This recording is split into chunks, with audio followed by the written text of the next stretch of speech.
In the shadowed corners of Celtic folklore lurks a creature of nightmares, a thing so feared that people whispered its name only in hushed tones. It is called the Slaugh, or sometimes the Host, a spectral legion said to ride the winds. Not angels, not demons, but restless souls condemned for lives of sin or blasphemy, unable to find peace even in death.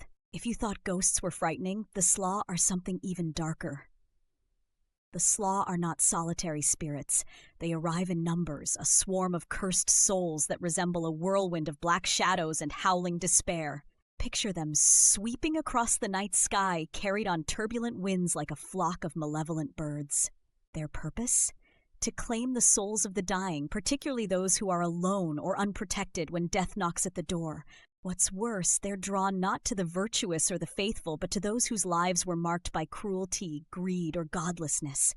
There are stories, tales of townsfolk hearing strange whispers carried by the wind on quiet nights. Like voices speaking in unison, disembodied cries that seem to encircle homes or chase travelers on dark roads. Farmers traveling in the early mornings would claim to see shadowy shapes darting through the mist-covered hills, moving far too fast for any mortal creature. Families once barred their windows at night, not for fear of burglars, but to prevent the Slaugh from entering uninvited. Legend says they cannot cross physical barriers unless a door or window is left ajar. Perhaps the most chilling feature of the Slaugh is their ability to mimic human voices, names even. It's said that if you were unlucky enough to hear them call out to you by name on the wind, you were doomed to join their ranks. Can you imagine standing in an empty field only to hear faintly the unmistakable sound of your voice called from miles away and nowhere at all?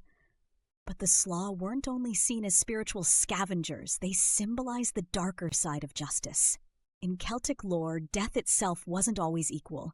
Those who lived cruel or faithless lives weren't meant to cross into the soothing embrace of afterlife, but risked becoming prey to the Slaugh's flight. A grim reminder that even death does not forgive some transgressions. Even today, in parts of rural Ireland and Scotland, you might encounter stories of unexplained winds during funerals or lonely nights. Whispers of a soul-stirring breeze. People chalk it up to natural causes, of course, but in folklore the Slaugh is never far away. After all, wouldn't the ultimate punishment be to never truly rest? Celtic folklore leaves us with a lingering lesson. The choices we make in life may decide our fate in death. Choose wisely, for the Slaugh always waits.